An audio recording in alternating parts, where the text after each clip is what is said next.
압도적 뉴스 콘텐츠 3프로 뉴스룸입니다. 안녕하세요, 이주호 기자입니다. 안녕하십니까, 류종훈 기자입니다. 지금 벌써 좀 추워졌어요. 아, 그래요? 지금 네. 빗물이 이렇게 쏟아지고 있는데 네. 물론 서울만 그렇습니다. 뭐 네. 다른 지역들은 어떻게 되는지 모르겠는데 저희 여의도 쪽은 조금씩 추워지고 있어요. 네. 마음이 추우신 거는 아니시고요. 아, 마음도 추운 거다. 그런 거보다. 주말 앞두고 네. 참 주말 앞두고 뭔가 이렇게 기분 좋은 일들이 많이 발생했으면 좋았을 텐데 그렇죠. 마음이 추웠나 봅니다. 네. 저의 마음을 참 잘 꿰뚫어본 우리 유종훈 기자. 옆에서 항상 지켜보고 있습니다. 네. 자, 류종훈 기자가 며칠 전에 그 뉴스3 플러스 네. 그러니까 오전 뉴스 시간에 디딤돌 대출을 정부가 규제하려고 한다. 그쵸. 근데 그렇게 되면은 오히려 돈 있는 분들은 그냥 강남에 있는 집 사면 되는데 돈 없는 분들이 오히려 그 집을 그러니까 구하지 못하게 된다. 네, 맞습니다. 전셋집을 못 구한다. 이런 네. 얘기를 해주셨잖아요. 이게 디딤돌 대출이 말 그대로 사실은 서민들을 위한 정책 자금입니다. 네. 그런데 이제 이 부분에 대해서 정부에서 규제를 하기로 했었고, 이게 사실은 국민은행 같은 경우는 14일부터 원래 시행을 할 예정이었고요. 네. 그리고 이제 다른 은행들은 다음 주인 21일부터 시행할 예정이었는데 이제 국정감사 쪽에서 이 부분에 대한 좀 비판이 많이 나오다 보니 네. 오늘 이제 이 부분을 잠정 처리를 하기로 했습니다. 간단하게 말씀드리면은 디딤돌 대출은 이제 5억 이하의 이제 주택을 구매를 할 때 네. 이제 대출을 받을 수 있는 건데 최대 2억 5천만 원까지 받을 수 있고요. 일반 분들은 이제 여기 한 그 LTV 최대 80%까지 받을 수 있는데 일반 분들은 2억 5천만 원인데 어쨌든 좀 약간 신혼부부 이런 네. 분들은 이제 3억까지 받을 수 있고 이제 생애치의 초과 3억까지 받을 수 있고 그리고 신혼부부라든지 다주택자들 같은 경우에 4억까지 받을 수 있는 그런 굉장히 좀 큰 도움이 되는 대출입니다. 네. 근데 이런 부분이 이제 어쨌든 다행스럽게도 이제 그 규제가 잠정 유예가 됐기 때문에 좀 걱정 많으셨던 분들은 좀 한숨 쉬어도 되지 않을까 그렇게 좀 보입니다. 네. 근데 진짜 이게 좀 우리 입장에선 아쉬운 것 같아요. 그러니까 뭐 규제를 할 수도 있고, 네. 그러니까 정책에 따라서 사실 우리가 필요하면 할 수 있는 거잖아요. 그렇죠. 뭐 예를 들어 가계부채가 위험 수준까지 올라왔다 그러면 당연히 해야죠. 네. 국가의 재정을 위해서 해야죠. 그러니까 그 시스템이 안전하기 위해서. 근데 뭔가 이게 그냥 혼란스럽게 만드는 네. 이거였나 저거였나 갑자기 왔다 갔다 그럼 나 하면서, 어떻게 해야 되지? 네. 막 이렇게 돼버린 그게 좀 가장 아쉬운 측면이 아니었나 싶습니다. 특히나 부동산 관련돼서 그런 게 많은 것 같아요. 네. 얼마 전에 생숙 이야기도 한번 전달드렸고 이 부분도 조르면 그렇고 된다. 네. 조르면 되는 거다. 약간 좀 다른 이야기입니다. 그때는 조르면 된다는데 이거 같은 경우는 사실 좀 유예가 된 게 좀 맞죠. 이게 그렇죠. 돈 있는 분들을 위한 대출을 조우는 게 아니라 어쨌든 좀 힘든 분들이 어떻게 정부의 도움을 받아서 안정적인 주거 환경을 가지기 위해서 만들어진 정책 대출이었는데 그 부분이 좀 위험해질 뻔했거든요. 그렇죠. 근데 어쨌든 그 부분은 잘 해결된 것 같아서 다행이라고 보입니다. 자, 첫 번째 뉴스 이제 보도록 하겠습니다. 첫 번째 뉴스 기업 이야기가 준비가 되어 있는데 네. 사실 저도 한 2, 3일 전에 현대차가 이제 인도에서 IPO를 하고 있는데 그렇죠. 우리는 엄청난 기대를 좀 하고 있잖아요. 네. 근데 뭐 그 수요 예측에서 뭐 그 인기가 막 42%? 그래서 왜 이렇게 인기가 없는 거야? 네. 라는 생각이 들었는데 좀 아니었나 보네요. 맞습니다. 이제 현대차 인도 법인이 인도 주식시장에 IPO를 진행을 하고 있고 15일부터 17일까지 이제 청약을 했습니다. 네. 처음에 말씀하신 대로 이틀 동안에는 청약률이 한 42%밖에 안 됐어요. 그러다 보니까 이제 기존에 알려졌던 거랑 다르게 이게 좀 대박이 아니라 쪽박으로 가는 거 아니냐라고 하는 이야기가 많았었는데 17일부터는 이제 남은 물량에 대해서 기간 투자도 허용이 됐거든요. 네. 그렇게 되자마자 바로 237%까지 그 초과 수요를 지금 초과적으로 지금 청약이 이루어진 상황이라고 합니다. 네. 어쨌든 이번 청약이 약간 대박이라고 해요. 대박이라고 하고 청약 규모도 보면은 인도 증시 사상 최대 규모라고 합니다. 이번에 현대차 인도법인이 이번 IPO를 통해서 최대 33억 달러 하나로 치면 약 한 4조 5천억 원 정도를 지금 조달할 수 있을 거라고 하고요. 지금 이제 어쨌든 주가 같은 경우에는 원래 희망 가격에 이제 그 범위가 있잖아요. 네. 이게 1865에서 1960 루피 하나로 치면 한 29,000원에서 31,500원 정도로 지금 예상을 했었는데 네. 이번에 인기가 이렇게 높다 보니까 최상단인 이제 1960 루피 31,500원 선에서 이번에 아무래도 결정이 되지 않겠냐라고 하는 그런 이야기가 나옵니다. 제가 이거 보다가 취재를 하다가 좀 앵커 투자자 이야기를 듣고 좀 놀랐어요. 네. 앵커 투자자는 원래 처음에 딱 먼저 돈을 집어 넣어주는 곳이잖아요.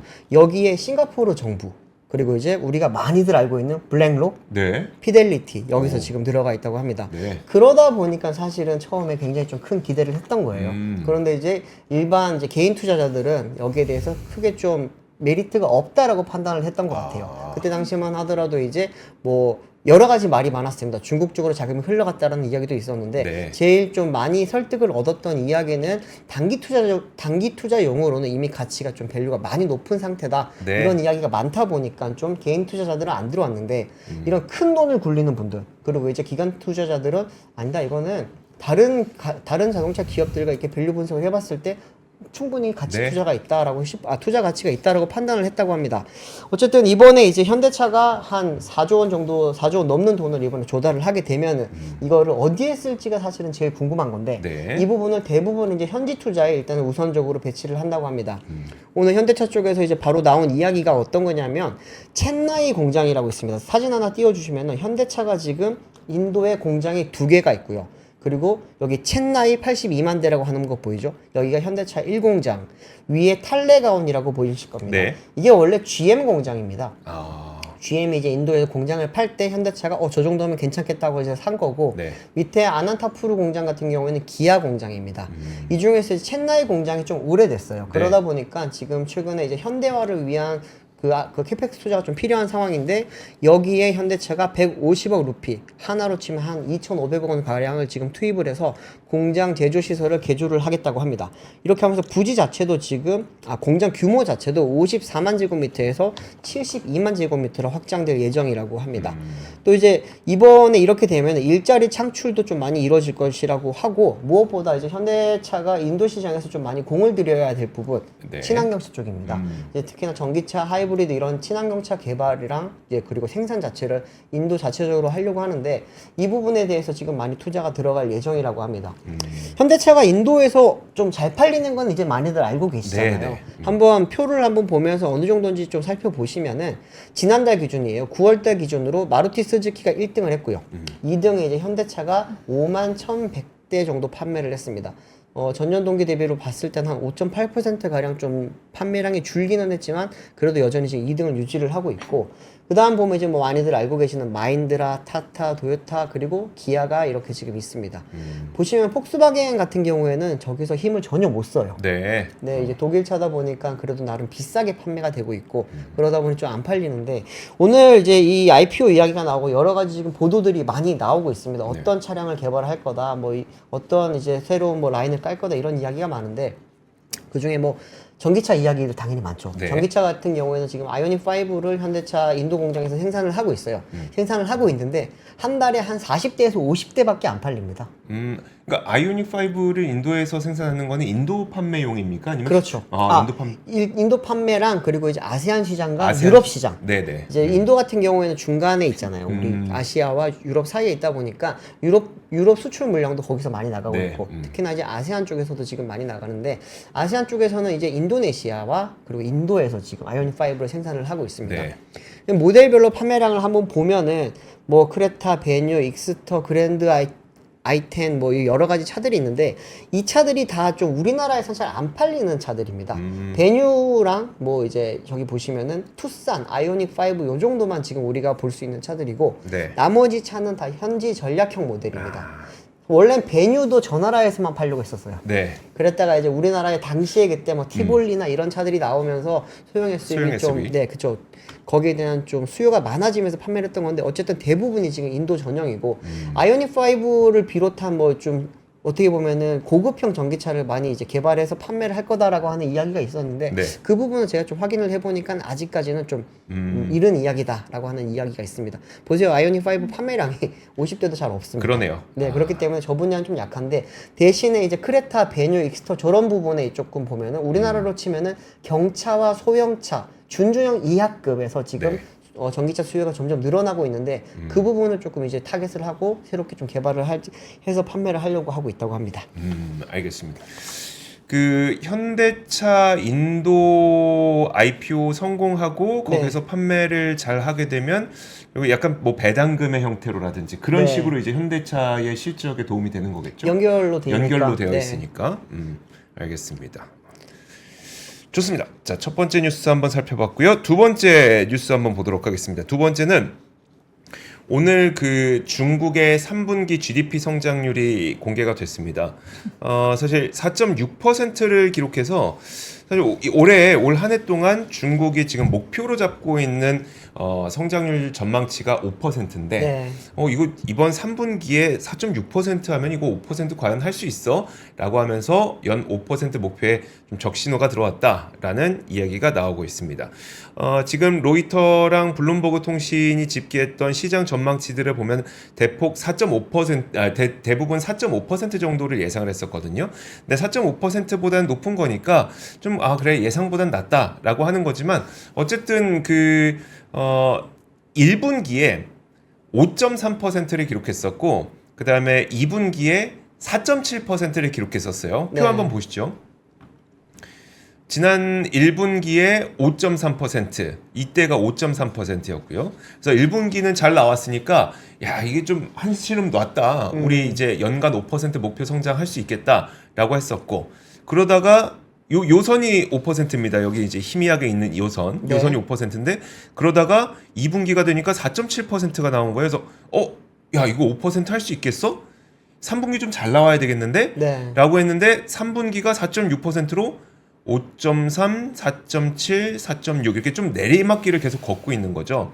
그러다 보니까 야 이거 연간 5% 하려면 4분기에 꽤 잘 나와야 된다. 그렇네요. 4분기에 꽤 잘 나와야 된다. 요런 인식이 지금 있는 상태입니다. 그냥 단순 계산을 해보더라도 네. 한 5.5 이상은 나와야 될 것 같아요. 그 정도는 나와야 되는 거죠. 네. 그래서 참 그 중국이 지금 올해 연말까지 통화 정책과 재정 정책을 굉장히 강력하게 사용하려고 하고 있잖아요. 네. 증시도 부양시키고 그리고 경기 펀더멘털도 부양시키려고 그렇죠. 하는 그런 노력을 지금 펼치고 있는데 3분기 GDP 성장률은 물론 그것과 상관이 없습니다. 그 이후에 나온 것이기 때문에. 근데 어쨌든 지금 3분기까지의 GDP 성장률이 너무 안 좋은데 라는 반응이 좀 있었던 겁니다. 그런데 다시 한번 보시면 상해 종합 주가 지수가 이 소식을 듣자마자 크게 올랐습니다. 와, 많이 올랐네요. 3.5%나 크게 올랐죠. 뻔하죠, 이유는. 그러니까 3분기까지 GDP 성장률이 이렇게 안 좋았으면 4분기에 5% 목표 채우기 위해서는 무조건 정부 정책이 나올 거냐라고 하는 기대감이 있다는 걸 반영하고 있는 것 같습니다. 네. 실제로 이제 여러 곳에서 추가 부양책이 반드시 필요하다는 것을 시사한다라는 평가를 내놨는데 대표적으로 로이터에서는 중국 경제가 3분기에 예상보다 약간 더 성장했지만 어쨌든 부동산 침체 그리고 약한 소비가 계속 걸림돌이 되고 있기 때문에 이 추가 부양책 압박이 이어지고 있다고 평가했고요. 블룸버그도 마찬가지로 2023년 3월 이후 가장 느린 성장세를 보여준 거라서 연간 성장률 목표를 달성하기 위해서 추가 부양책이 필요하다라고 지적을 하기도 했습니다. 그러니까 다 마찬가지입니다. 지금은 중국에 대해서 배드 뉴스 이즈 굿 뉴스인 상황이 네. 지금 계속 펼쳐지고 있는 상태인데 이번에 발표됐던 수치들 가운데 눈에 띄는 것들 몇 가지를 하나증권의 김경환 연구위원이 네. 짚어줘서 그 부분을 같이 한번 공유해보고 싶었습니다. 자, 이번에 나왔던 지표 가운데 소매 판매가 한 3.2% 늘었거든요. 소매 판매가 꽤 좋았어요. 꽤 좋았는데 그럼 그 소매 판매 가운데 뭘 많이 샀는지를 한번 보니까 화면 한번 보여주시죠. 자, 두 자릿수로 많이 산 거. 1위가 가전을 21%나 많이 샀다고 합니다. 지금 이거 보시면 21% 9월이죠. 네. 가전. 그다음에 통신기기 12%, 식품 11%. 이게 가전하고 통신기기 그러니까 스마트폰하고 뭐라고 할까요? 스마트폰, 컴퓨터 뭐 이런 것들. 뭐 TV, 냉장고 이런 거 엄청 샀다는 거죠. 그래서 왜 그런지에 대해서는 일단 이구화신과 같은 내구재에 대한 소비 진작 정책이 네. 이전부터 있었잖아요. 그쵸. 그러다 보니까 이것이 좀 효과를 낸 것으로 분석이 되고 있고 다만 지금 반대편에서 보면 네. 화장품을 많이 안 썼어요. 그러게. 의류 이런 거 안 샀고 주류 담배, 그리고 주얼리 이런 것들을 많이 안 샀단 말이죠. 네. 그래서 이거에 대해서는 이제 11월 11일에 광군제가 예정이 돼 있지 않습니까? 그쵸. 조금만 기다리자. 두 달만 기다리면 엄청 살 수 있는데 네. 두 달만 기다려보자 이런 분석이 좀 나오고 있습니다. 말이 되는 것 같아요. 그러니까요. 이 김경환 연구위원이 이제 분석한 바로는 좀 그렇기 때문에 네. 참고하시면 좋을 것 같고, 그럼 우리가 앞으로 무엇을 봐야 되느냐? 사실 통화 정책은 그 완연한 완화 기조로 좀 내가고 있습니다. 네. 그래서 실제로 중국 판공성 중국 인민은행장도 오늘 또 이런 얘기를 했어요. 다음 주 월요일에 발표될 사실상 중국의 기준금리라고 할 수 있는 LPR 금리 있잖아요. 대출 우대금리. 네. 이게 다음 주 월요일에 또 낮아질 거다라고 발표를 한 만큼 통화 정책은 지속적으로 그리고 연속적으로 이제 완화 기조를 띄어가고 있는데, 네. 다만 그 재정 정책이 아직 나오고 있지 않은 상태죠. 네. 근데 이제 재정 정책이 어느 정도 규모가 될지, 그리고 그 재정 정책을 어디에 쓸지, 이 부분을 이제 10월 하순에 있는 전인대 상임위에서 공개를 할 예정이기 때문에 네. 이 부분에 집중을 해볼 필요가 있어 보입니다. 어쨌든 우리가 계속해서 중국에 대한 이야기를 하는 이유는 저놈 또 친중이니 이런 의미라기보다는 네. 어쨌든 우리나라에서 반도체가 잘 팔리고 석유화학이 잘 팔리고 철강이 잘 팔리고 하려면 어쨌든 중국이 회복돼야 됩니다. 그래서 그렇죠. 우리는 중국의 회복 신호를 계속해서 좀 주목해 볼 필요는 있을 것 같습니다. 네. 선제 지표처럼 볼 필요는 사실 있습니다. 네. 다음 그렇죠. 소식은 한지원 기자가 준비를 했습니다. 네. 저도 이제 해외 뉴스 관련된 뉴스 준비했는데요. 네. 요즘 이제 해외에서 이슈인 짝퉁 K푸드에 대해서 준비를 했습니다. K푸드가 짝퉁이 팔리고 있습니까? 네, 요즘 짝퉁이 활기를 치고 있습니다. 아. 그래서 K 드라마나 뭐 예능을 통해서 K푸드에 대한 인지도는 이미 엄청 많이 올라간 상황인데 네. 혹시 최근 그 넷플릭스 흑백 요리사 보셨죠? 네. 네. 봤죠. 네네. 근데 이 흑백 요리사가 글로벌 톱 10이랑 TV 비영어 부문 1등을 하면서 이제 다시 한번 K푸드가 주목을 받고 있습니다. 근데 이제 이런 인기로 인해서 국내 기업들한테는 당연히 이제 새로운 좀 기회라는 평가인데요. 네. 근데 그만큼 이제 외국산 짝퉁이 늘어나고 있다는 겁니다. 네. 표를 한번 제가 얼마나 짝퉁이 많은지 한번 사진을 준비했는데요. 네. 이게 중국 사나이라는 브랜드에서 한국 제품을 모방한 겁니다. 그래서 왼쪽은 한국 제품이고 이제 네. 오른쪽이 중국 제품입니다. 가짜죠? 이게 가짜인 거죠? 네, 그게 다 중국 사나이 브랜드에서 이제 모방 제품이고요. 참. 뭐 불닭볶음면 같은 것도 지금 오른쪽 보시면은 네. 그 중국 마트 매대 사진인데요. 네. 진짜 불닭볶음면 사이에 가짜가 숨어져 있습니다. 혹시 찾을 수 있으시겠어요? 진짜가 더 적게 보이는 것 같은데. 네, 맞아요. 그 맨 왼쪽에 있는 요게 진짜 불닭입니까? 네, 그것만 진짜고 아. 나머지는 다 가짜입니다. 여기 보니까 한국 칠면조 국수라고 써 있네요. 네, 맞습니다. 한국 칠면조 네. 국수? 네. 근데 이제 아. 저 제품은 중국에서 생산한 중국 회사 제품이라고 하고요. 네. 캐릭터가 이제 불을 뿜는 모습까지 똑같아서 소비자들이 이제 진짜인 줄 알고 구매를 하는 겁니다. 그러네요. 근데 네네. 밑에도 좀 뭔가 보여요. 이거 신라면 따라한 거 아니에요? 화라면인데 이거 신라면하고 오. 너무 비슷한데요? 네. 그러네. 제가 밑에까지는 못 봤는데 그렇네요. 좀 비슷해 보이네요. 어. 근데 사실은 이제 중국은 원래부터 좀 모방을 잘하는 걸로 네. 유명을 했잖아요. 그렇죠. 그런데 이제 요즘은 인도네시아 시장에서도 이런 현상이 불거지고 있다는 겁니다. 그래서 인도네시아에서 올해 10월 17일부터 할랄 인증 의무화를 실시했는데요. 네. 현지 매대에서 한국산 제품이 아닌데 이제 K 푸드인 것처럼 팔고 있다는 겁니다. 그래서 표를 한번 보시면은 이게 인도네시아에서 할랄 인증을 받은 주요 국가 순위인데요. 네. 한국이 이제 상위권에 속해 있는 거를 볼 수 있고요. 근데 사실 제가 이 표를 가져온 건 이 왼쪽 순위보다 오른쪽 그림 때문인데요. 네. 이게 로얄 강남 치킨은 인도네시아 현지 기업인 벨푸드 로얄에서 만든 제품이고요. 네. 가운데 있는 거는 이제 라면 사진이 세답이라고 이제 적혀 있는데 이게 네. 현지 기업인데 한국 양념 닭갈비 라면. 여기 써 있네요. 네. 코리안 스파이스 치킨. 네. 네. 그래서 사실 한국에서도 찾아보기 힘든 조합이잖아요. 네.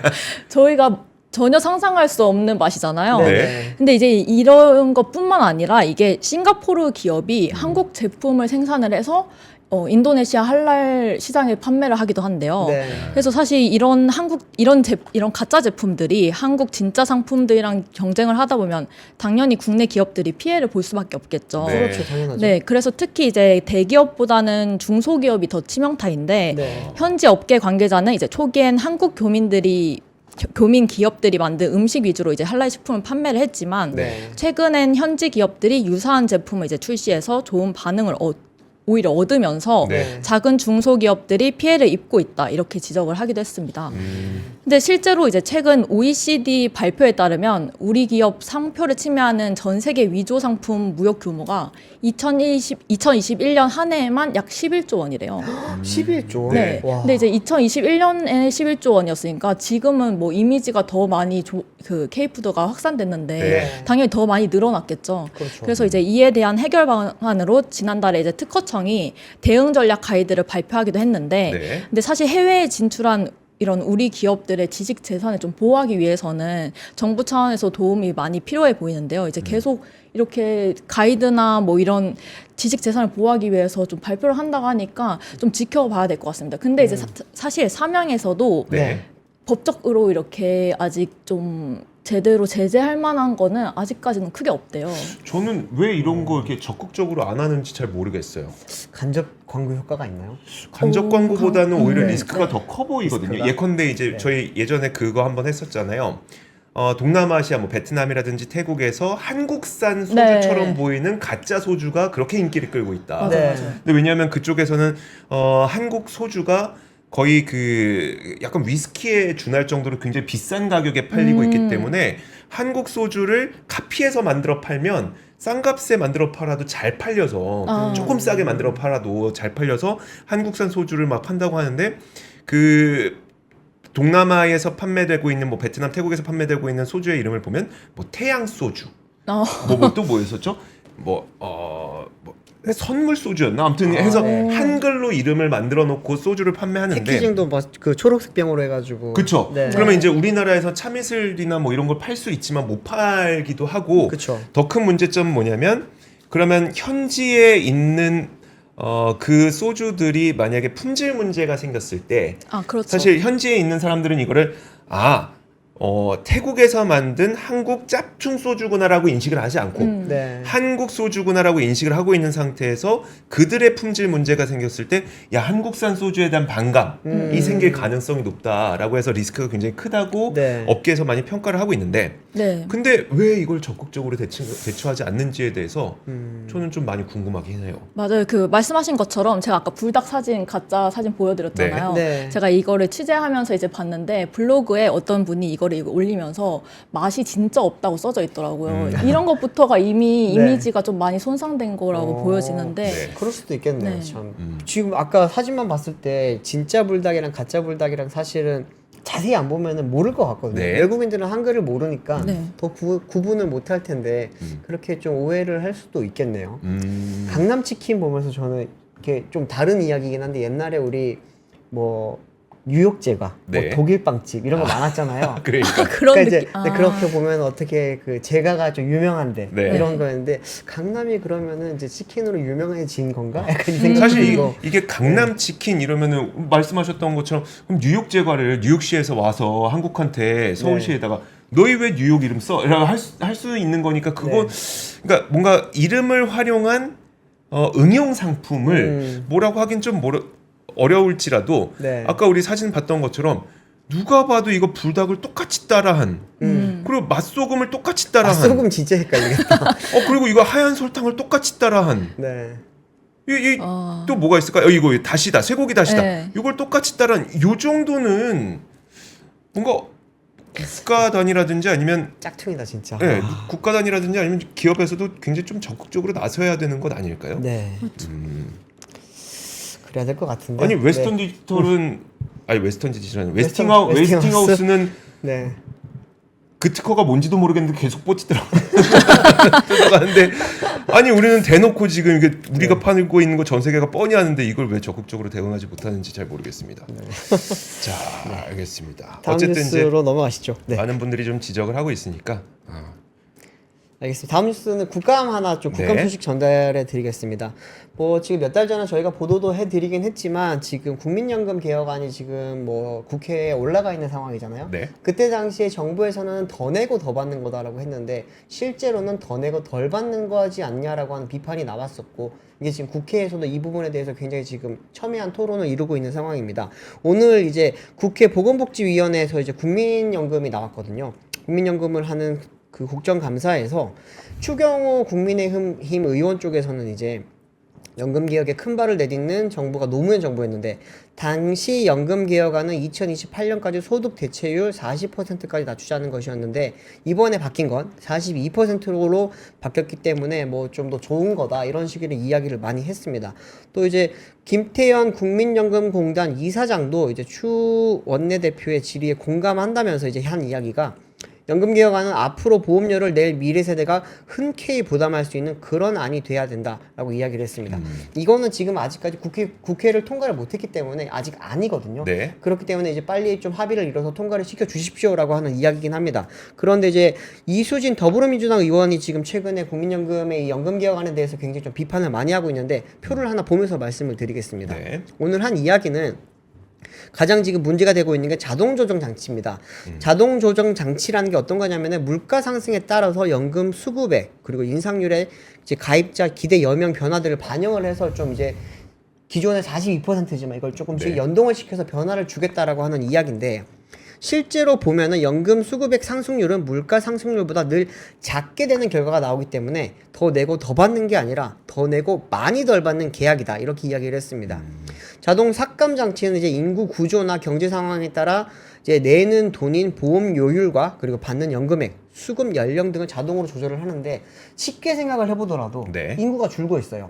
인구가 줄고 있기 때문에 이거는 자동 조정 장치에 따라서 점점 더 많이 낼 수밖에 없을 겁니다. 네. 그리고 이제 밑에 인구가 적다 보니까 그러네요. 그리고 위에선 받아갈 사람이 많다 보니까 받는 금액은 점점 줄어들어야 될 거라고 하는 이야기가 많이 나오는데 지금 여기 보시면은 소득 대체율 42% 그냥 고정값으로 갔을 때는 75년생이 은퇴를 하고 나서 받는 총 90세까지의 연금 수령액이 3억 5,939만 원입니다. 네. 그런데 자동 조정 장치가 적용이 될 경우에는 보시면은 3억 66만 원으로 한 5,873만 원 정도 줄게 됩니다. 네. 이 부분에 대해서는 지금 정부에서는 제대로 이야기를 하고 있지 않기 때문에 실제로는 42%가 아니라 35%의 소득 대체율로 바뀐 거 아니냐. 네. 훨씬 안 좋은 거다. 지금 이런 이야기가 나옵니다.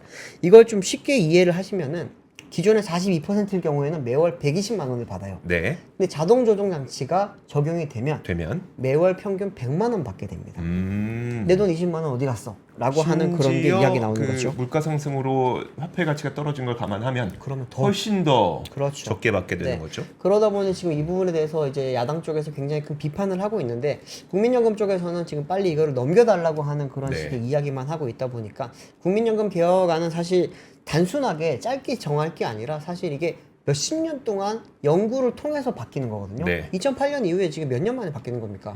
그런데도 불구하고 지금 제대로 된 안이 안 나왔고 그리고 이제 국회에서도 당연히 이 부분에 지금 문제점을 가지고 지적을 하는데 여당과 이제 정부 쪽에서는 이 부분에 대해서 설명을 잘 안 해주고 있고 네. 그리고 이제 국민연금은 빨리 좀 통과시켜 달라고 하는 그런 때를 쓰고 있는 모습만 보이다 보니까 좀 이 부분은 국회에서 제대로 좀 다시 논의가 이루어진 다음에 다시 한번 개혁안이 나오거나 네. 통과가 안 되는 방향으로 가지 않을까 그런 좀 전망이 나오고 있습니다. 네, 알겠습니다.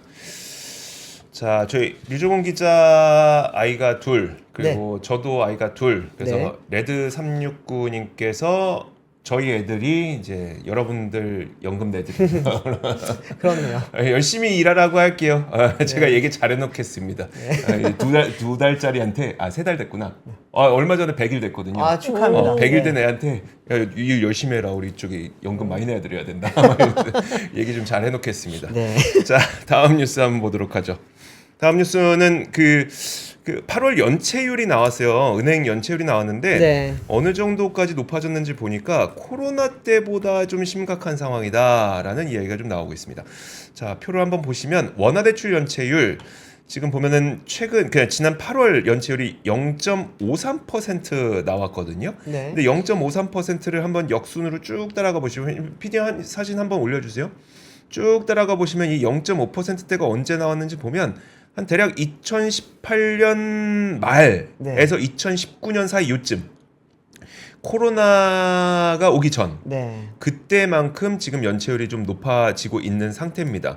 그리고 이 연체율이 또 뭐가 문제냐면 사실 이 전체적인 연체율이 큰 문제라기보다는 요걸 문제라고 봐야 될 것 같습니다. 우리가 2022년 8월치가 연체율이 가장 낮았잖아요. 근데 네. 그때는 아무래도 정책적으로 대출 갚지 않도록 하고 대환 대출 해주고 하다 보니까 연체율이 낮았던 건데 이게 0.2에서 0.5로 올라오니까 야 연체율 뭐 0.5% 별거 아닐 수도 있겠다 생각할 수 있지만 0.24가 0.5가 됐다는 건 연체한 사람이 2배가 넘었다는 겁니다. 그렇죠. 그래서 연체한 사람이 굉장히 2배 이상으로 늘어났다는 걸 보여주는 거고 또 한 가지가 이걸 좀 보여드리고 싶은데 지금 기업 대출하고 가계 대출로 나눌 수가 있어요 이 연체를. 네. 근데 뭐 기업 대출 중에서도 대기업 한번 보시죠. 대기업의 연체율은 0.05%로 작년 같은 시기보다 연체율이 떨어졌습니다. 네. 대기업들은 튼튼하다는 얘기예요. 굳이 뭐 연체를 할 일이 없다는 얘기인데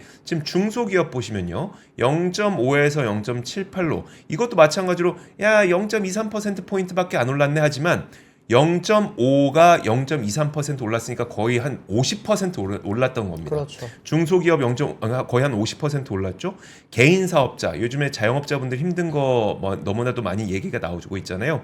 이것도 마찬가지로 0.5에서 0.2나 올랐으니까 그래갖고 0.7이 됐으니까 거의 한 40% 정도 연체가 높아졌다는 거고 그나마 이제 가계대출 가운데는 주택담보대출은 아무래도 담보도 있고 하다 보니까 연체율에 큰 차이는 없습니다. 네. 근데 이제 신용대출 신용대출 쪽이 좀 많이 높아지죠. 아무래도 담보가 없다 보니 신용대출은 연체를 할 가능성이 상당히 높습니다. 그래서 이제 신용대출 많이 높아졌고 결국 종합적으로 보면은 대기업들 괜찮지만 중소기업 힘들고 그리고 그 개인 사업자분들 상당히 힘든 상태고 네. 그분들이 돈을 못 갚아서 연체를 하고 있는 비율이 많이 높아지고 있고 이렇다는 얘기를 좀 들려드리고 싶은 겁니다. 물론 그 지금 그러면은 야 위기 상황입니까? 그건 아닙니다. 금감원 쪽에서도 아직까지는 관리 가능한 수준이라고 했기 때문에 뭐 네. 시스템 위기나 이런 걸 걱정할 단계는 아닙니다만 계속해서 높아지고 있다는 건 결국 요즘에 원래 우리가 한 50대를 평균 퇴직 연령이라고 했었잖아요. 네. 근데 요즘에 무슨 일이 있어도 직장에 꼭 붙어 있는다고 하시더라고요. 안 나가죠. 네, 네. 안 나간다고 하더라고요. 그래서 왜 그런지 보니까 그 전에는 아유 내 후배가 내 상사로 올라가네 하면 아유 그냥 내가 나가야겠다 하면서 퇴직금 받아서 자영업하고 그쵸. 이게 가능했었는데 네. 요즘 자영업 상황이 너무 안 좋다 보니까 음. 와 지금 나갔다가는 난 퇴직금 다 날려버리겠다라고 해서 죽어도 안 나가시는 그런 트렌드가 많이 있다고 해요. 그만큼 자영업자분들이 굉장히 힘들다는 건데 네. 결국 그런 상태까지 되고 있으니 관리 가능한 수준인 건 맞습니다만 어쨌든 상당히 좀 힘든 상황도 맞습니다. 그래서 이 부분은 좀 봐야 될 것 같고 최근에 최근 뉴스는 아직 안 나오긴 했지만 올 1분기 기준으로 보험 약관 대출도 굉장히 많이 늘어났다는 그쵸. 얘기 있었거든요. 네. 제 2분기, 3분기가 아직 안 나와갖고 그건 못 봤는데 1분기 기준으로 약관 대출이 늘어났다고 했는데 결국 보험이라고 하는 거는 우리가 나중에 받으려고 하는 거기 때문에 사실 보험까지 담보다 잡아서 대출을 받는 이 보험 약관 대출까지 썼다는 거는 정말 끝까지 갔다는 얘기입니다. 그렇죠. 그래서, 보통 뭐 카드론, 그렇죠. 보험 약관 대출 네. 이게 나오면은 이게 늘어나기 시작하면 그때부터는 사실 실질적 경기 침체로 네. 경기 침체 국면으로 접어든 거라고 이야기를 하기 때문에 그 부분 조금 사실 좀 무섭더라고요. 그러니까요. 그런 네. 부분까지도 지금 올 초에는 늘어났다는 얘기가 있기 때문에 네. 참 뭐 이런 걸 봤을 때 빨리 금리 내려야 되는데 금리는 내려야 되는데 부동산 내렸죠. 때문에 한번 내렸긴 했는데 네, 네. 코픽스 금리는 올라갔죠. 그렇죠. 네. 조달금리 올라가서. 그렇습니다. 자 마지막으로 한 가지만 좀 더 보고 갈까요? 네, 간단하게 전달 드릴게요. 네. 이제 정부 쪽에서 지금 한국 국토교통부 산하에서 이제 모빌리티 혁신위원회라는 게 있습니다. 여기서 네. 지금 추진하는 여러 가지 사업들이 있는데 그 중에 하나가 이제 탈착형 배터리를 장착하는 전기차를 만들어서 네. 전기차 배터리 교체형 충전 시스템을 널리 보급을 하면은 이제 지금 전기차 많이 안 타는 이유 중에 하나가 충전이 오래 걸리니까 네. 인프라가 부족하니까 이런 이야기가 나오다 보니까 이 부분을 지금 정부 차원에서 뭐 국책 사업으로 준비를 했고 여기에 대해서 지금 시범 사업을 하려고 하고 있는 상황입니다. 근데 여기에 지금 뭐 현대차와 기아의 상용차 흔히 말하는 이제 트럭에 네. 지금 이거를 좀 적용을 해서 시범 사업을 해보는 걸로 준비를 하고 있는데 사실 이 부분에 대해서는 딱 나눠서 보자면은 배터리 업계는 굉장히 좋아해요. 배터리 업계는 좋아하고 완성차는 굉장히 좀 뜨뜨미지근합니다, 사실은. 왜냐하면 이 부분의 명분이 어떤 거였냐면은 이게 이제 배터리 가격을 빼고 판매를 하면 차값이 싸지니까 전기차가 많이 팔릴 거고 네. 그리고 이제 그러고 전기차 충전 불편도 적어지니까 더 많은 사람들이 전기차를 살 겁니다 라고 했는데 실질적으로 초기에 들어가는 비용이 완성차 업체 입장에서는 네. 한 2배, 3배 들어가는 거예요. 그래요? 왜냐하면 배터리가 없는데? 자, 전기차 가격에서 한 40% 이상을 차지하는 게 배터리예요. 네. 근데 이 배터리를 이 사람을 위해서 한 대만 지금까지는 사서 공급을 하면 됐어요. 아, 그렇죠. 충전용으로 하려면은 이제 각 스테이션별로 지금 이 배터리를 다 보내줘야 됩니다. 그러면 몇 배의 구매량이 있어야 돼요. 아, 그러면 지금 배터리가 제일 비싼데 네. 제일 비싼 부품을 몇 배를 사야 되다 보니까 현대차나 뭐 현대차뿐만 아니라 완성차 입장에서는 네. 별로 달갑지 않은 거죠. 아, 그러니까 주유소에 기름이 탱크에 쌓여 있는 것처럼 네. 충전소엔 배터리가 쌓여 있어야 되는데 그렇죠. 그 배터리 누가 그럼 거기다 쌓아 놓을 거냐? 그렇죠. 자동차 업체들이 쌓아놔야 될 거고 네. 그러면은 그 배터리 주문은 굉장히 많아지니까 배터리 업체들은 좋아하지만 좋아지죠. 완성차 업체는 그 돈을 내가 왜 다 내냐? 지금껏 한 대에당 하나씩만 넣으면 되는데 네. 아, 그런 이해 상충이 좀 있군요. 네. 또 하나는 예를 들어서 배터리 교환 과정에서 뭐 문제가 있었어. 네. 혹은 이제 그 배터리 자체에서 어떤 문제가 생기잖아요. 그 컴플레인은 전부 다 완성차로 갑니다. 아, 그렇게. 그게 완성차가 싫어해요. 특히나 이제 KG 모터스라든지 뭐 르노 이런 쉐보레 이런 브랜드들은 AS망이 잘 갖춰져 있지도 않고 그렇죠. 또 네. 이제 고객센터도 잘 없어요. 네. 그러다 보니까 이제 아. 거기에 대한 불평 불만은 더 높아지면은 판매량은 더 줄어듭니다. 그렇죠. 현대기아만 싫어하는 게 아니라 그쪽은 더 싫어해요. 네. 그러니까 우리가 핸드폰 쓰다가 배터리에 문제가 생기면 네. 애플이나 삼성에 연락하지 이거를 그렇죠. SDI에 연락하지 안 하죠. 않잖아요. 네. 아, 그렇게 되는군요. 네. 아, 이게 되게 어려운 문제였네요. 저는 맞습니다. 이게 뭐 예. 되냐 마냐 이런 얘기를 하고 있는 줄 알았는데 그게 아니었네요. 알겠습니다. 좀 재밌는 이야기까지 들었습니다. 자, 그러면 자, 주말이 다가오고 있습니다. 3프로 뉴스룸은 여기까지 할 거고요. 좀 추워진다고 하니까 주말에 바깥 활동 하실 때는 좀 옷 따뜻하게 잘 입고 네. 주말 사이 건강 잘 챙기시고 그리고 저희는 다음 주 월요일에 오도록 하겠습니다. 고맙습니다. 감사합니다. 삶의 격을 높이는 9가지 지혜를 함께 나눕니다. 위즈덤 칼리지 시즌 2 영상 아래 링크를 클릭하시면 자세한 내용을 확인하실 수 있습니다.